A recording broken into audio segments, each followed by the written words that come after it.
Happy UN International Day of Peace.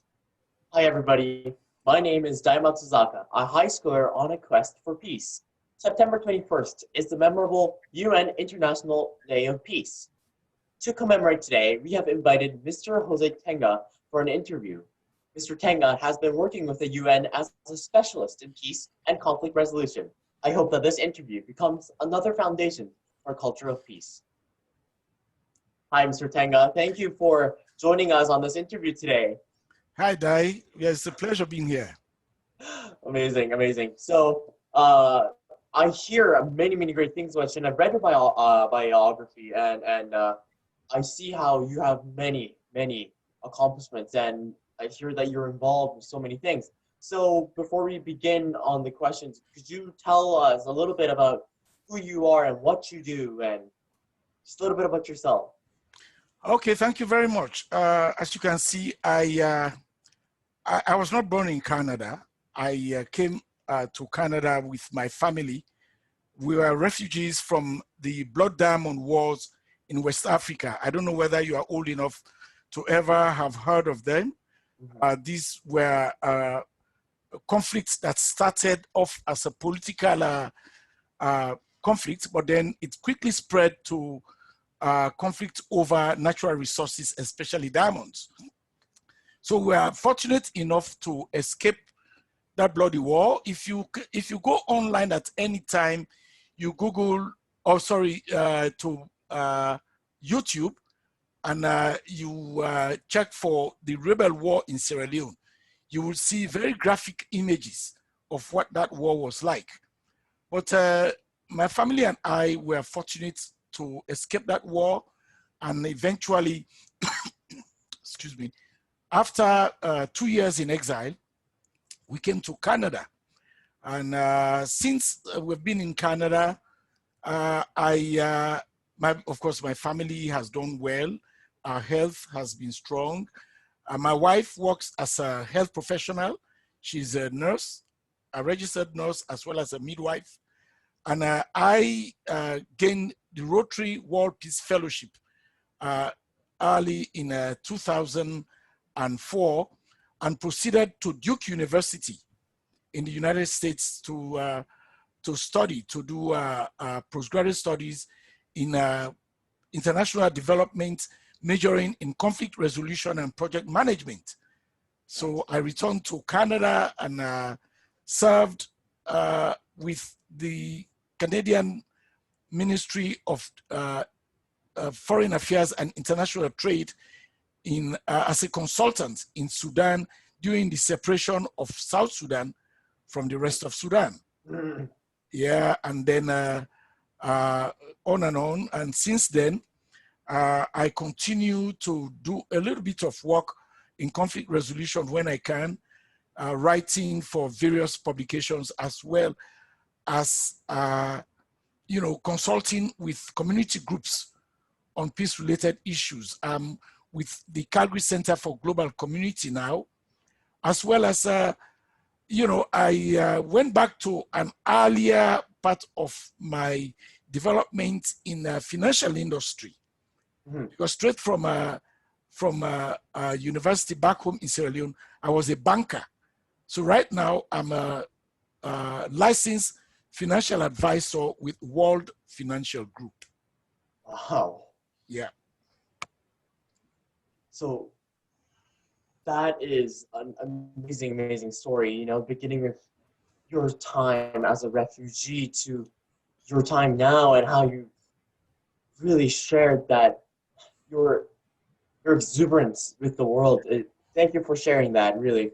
And an amazing story. And yes, so I feel really honored today to be able to ask you these following questions about peace, because I think that you really have been, in the front lines of world peace, working for it. Yeah. As I've heard from you, and so I want to ask you what you think peace means in society today. Well, it will mean a lot of things to a lot of different people. It's interesting. Whenever I've had the opportunity of talking with warlords and rebel fighters in various conflict countries. For example, I served in Somalia with the UN after the Black Hawk Down incident. Then I served in Angola, then in Liberia, of course, in Sierra Leone. Then quite recently, like I was saying, well, not recently, but many years ago, I served in Sudan and Darfur. I've had the opportunity to meet with various conflict actors, actors in the conflict space. And one thing that they all are fighting for incredibly is that they are pursuing peace, but then they are pursuing peace on their own terms.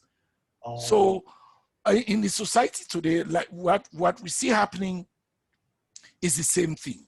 Everybody is struggling for peaceful coexistence, but they are doing so on terms that they believe will promote their agenda. Right. But peace, so actually a community, a society coming together in a peaceful way means everybody actually working towards peace in the community, not individual peace, right, but peace as a collective. That means respecting each other, respecting each other's position, respecting each other's understanding, and developing that, respecting the environment in which we live, right, and reaching out to people, different strands of people, people who may not look like who we are, different people from different origins, people from different backgrounds, and coexisting with them. I think that is what society should be striving for today. When we look down south and see what is happening in the United States, for example, it's it's confusing how communities there are interpreting the pursuit of peace. Right. But unfortunately, fortunately, this is something that we all need: peaceful coexistence, to be able to walk around in a peaceful environment, go about your daily normal business peacefully without fear of conflict or without the kind of disturbances that will interfere with that coexistence. Right. Yeah. Wow. I've been doing a couple interviews now, mm-hmm. and I think this is our fourth one, and through the interviews from the past, every time a key point that gets brought up is respect for others. Yeah. In our community, like within our vicinity of our life, it's not peace is something crazy big, but rather it's just that it's respect. It roots within that respect. And every time I hear this, it brings me back to conflicts that I have in my own life, yeah, family or my friends or in school, and I think back, and it's the same thing. It's just respect for others, and thank you so much for sharing that. I really appreciate that, and I think it's really key. Well, for what I've heard and for what I've learned. Continuing on with this question, what do you think individuals can do to contribute to building a culture of peace in our daily lives? Thank you so much for that. The first thing is, in my opinion, you have to know who you are, and then be at peace with who you are. Be at peace with yourself. Because peace, it's like joy. It's like it radiates out from you.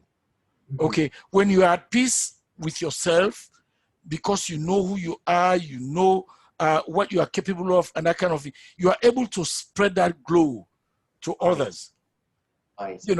And when that radiates out, therefore, do so with honesty. When you engage with others, speak your truth quietly and clearly.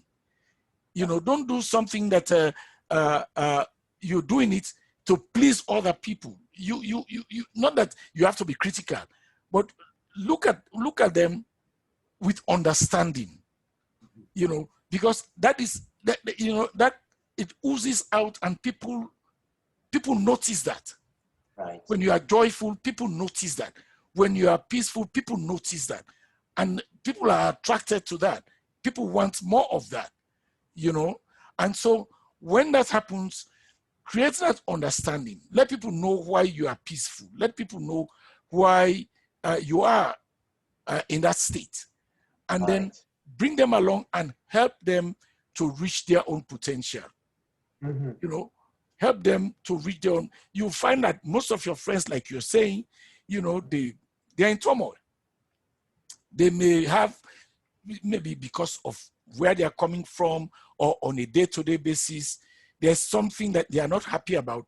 And easily that irritation boils over. It spills over in their interaction with other people. Right. So you find out that friends easily irritate you, not because of what you've done, but because they are having a bad day. And that has nothing to do with you. And you start wondering, what have I done to this guy? Well, try it. You know what I'm talking about. So try to bring them along. Let them know that you understand where they are coming from, but there is an option that they have. They have a choice to live peaceably. To appreciate that it's a new day, to appreciate that it's a new opportunity to be happy and to move forward. That the badness is not going to last perhaps for a fleeting second. So let them opt for a much more amenable and productive choice. Right. So don't shy away from these controversies. So like I'm saying, you say, okay, this guy is having a bad day, so let me ignore him. Let me go elsewhere. Well, what about talking to him and understanding why that is happening? Absolutely. And you build up respect for yourself, because you show respect for the guy's feelings, and he comes to respect you. And then with that respect comes listening to you, so you can talk to him. Right. And then you can spread the good news. That goodness, you can spread that to others as well. So I think that's something that we all can do. For example, your bunch of friends. It happens all the time. Somebody may get angry for whatever reason. Understand that, and then let him know that he can talk to you. Right. Yeah. Yeah. Thank you for sharing that. See, when as I was hearing you talk about this, there's an idea that really came to my head, a word really, and I think it's about empathy. I think it's about being compassionate to that other person. I mean, yes, he may be having a bad day or is angry, and it probably doesn't have nothing to do with or us, but to try to understand, to reach a hand, to put ourselves in their shoes. Exactly. That understanding. Yeah. Yes, thank you so much. And yes, and I loved the way how you explained how from there creates respect, and then there's listening, and then at the end of the day, that's almost a definition of peace. Oh yes. Right. And oh yes. Thank you for sharing that. Truly appreciate this. This next question, I'm really excited to hear what you have to say. But I want to know about your core values upon peace and conflict resolution, and what you value because I've heard that you've been working for this for such a long time, right? And you have so many great thoughts, and I really appreciate it all. So I'm really intrigued by what you have to say. Well, one of the things you already mentioned, that one of the things that growing up that I was able to acquire and absorb is empathy. Right. Looking at things in a selfless manner. Perhaps it's all related to growing up in a large household. Not only our family, but we had other family members living with us and depending on my family, on my parents for support. Right. Typical African third world kind of family. We had cousins, we had extended family living with us. We have aunts and uncles all living with us. And so we grew up with a lot of selflessness. You have to be able to share. Right. And you share because you are able to understand the situation, the family situation at that material time. So you grew up empathizing with your neighbors, empathizing with other family members. And you know, when built upon that is you are able to listen. You know, when people, for example, one of people always ask me when you go to talk to these warlords or fighters, rebel fighters, and people who are regarded as quote unquote rebels, societal rebels. Why will you do that? I said, well, they have a story to tell. Right. When you talk to them, you ask them why you picked up the AK-47 or an assault weapon. They say, well, because people were not listening to us, but then when you pick up an assault weapon, it carries a higher decibel. You know, when you crack the AK-47, people know immediately what that means. Right. It means somebody is about to die or somebody is going to lose their lives. So they are forced to listen. They said that's the reason. And once they listen to us, they invite us to the table and we are able to dialogue. Right. You know, so it's question of, so I listen to them. I can sit all night just listening to their stories, asking, perusing questions about why this is happening, about why there are other options. Why not pursue this option? You know, why not engage with this person? What is the issue with that? Or how would you love to do that? How would you need help? Or what kind of help will you need in pursuing that option? And all of that. When you sit with that kind of understanding and empathetic mindset, presence, people talk to you. Right. And you are able to listen to the voice behind the voice. What I mean is that, you know, when people speak, okay, they are speaking with a voice, but then what they are expressing is deeper than their mode of expression. So when you look beyond that, you know, with that kind of active listening, you are able to dig up their deepest concerns. Right. And when you latch onto that, you know, you are able to start on a way to resolving the issues that are close to them, that are bothering them. Then you learn how to help when they know that you are listening with that understanding and with honesty, and you providing options of how they could access help. Then really you are making a difference in their lives. You know, they've come to listen to you. They come, like I was saying earlier on, they come to regard you as a partner in their quest for help. Right. Wow. Yeah. Thank you. Thank you for saying those words. You know, this idea of listening really resonates with me because I'm an actor, and as an actor, a lot of people think, you know, you have to be able to express, but what's really important is the ability to listen to co-actors on stage, and good actors are able to listen with their whole heart, and that's what it means to be in role. But when I heard you talk about this type of listening, the selflessness, I just couldn't stop but think about and go back to the idea of empathy. That's in the roots of all, and you know, like I really, really do appreciate you saying this because I feel that in so much of our daily lives, if you just took a step back and listen, it would create such a big change. It does. Yeah. It does. And it really blows my mind that it's such a small gesture if you come to it. It's just not doing anything and just lending your ears. And yet that can foster friendship, respect, ultimately peace. And that's so, it seems miraculous. yet logical and so fabulous, right? Mm-hmm. Yeah. Thank you Mm-hmm. for sharing that. It's Mm-hmm. amazing, amazing. Mm-hmm. Lastly, this is the last one, and it really is quite sad that it is the last one, but but I was wondering if you could give us any message. If there's any messages that you would like to share with the young generations who live in this day and age, Mm-hmm. striving for peace.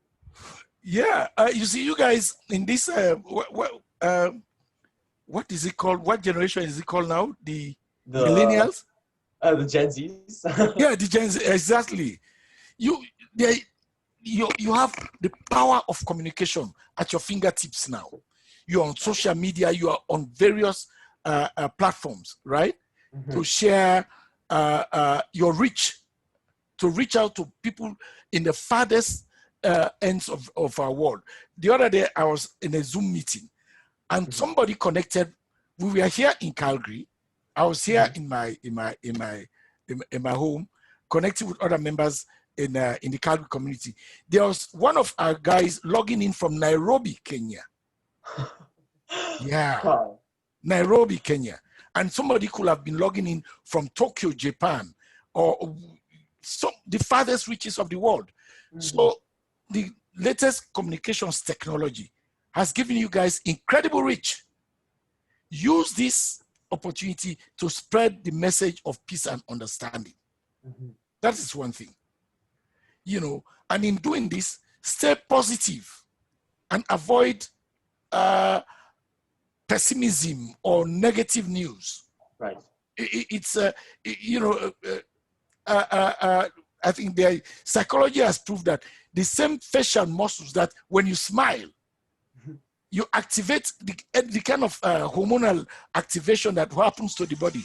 So use this to spread the message of peace and understanding. Stay positive, no Right. matter Right. what the situation is. There is a lot of pessimism around now. Then Mhm. don't be part of the rumor crowd. Mhm. People spreading rumors and unfounded messaging and all of that. Especially those kind of messages that do not reflect well on others, on your Mhm. audience or your friends, your community. If people go negative, don't dismiss them, but just allow them to understand or let them know that there is an option, there is a choice that they can make to Right. be positive, to look maybe the negative event or incident that they want to dwell on is just a tiny bit, a microfraction of the entire community space. So not to dwell on that. We tend to dwell on negatives easily. That's a human trait. Yeah. And above all, just be yourself at all times. Just be who you are. Mhm.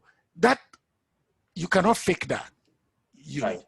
you cannot fake that, and people see that, and that is what strengthens your relationship Right. in society among your group of friends. Mhm. They relate to you. Right. They relate to you, and while you act like you say you're an actor, fantastic. While you act, deep down, you are who you are.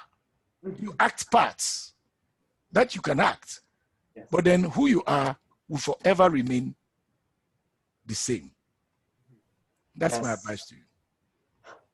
Thank you. Thank you so much. Thank you. I'm really glad because this interview is one of those steps I think that makes a leap.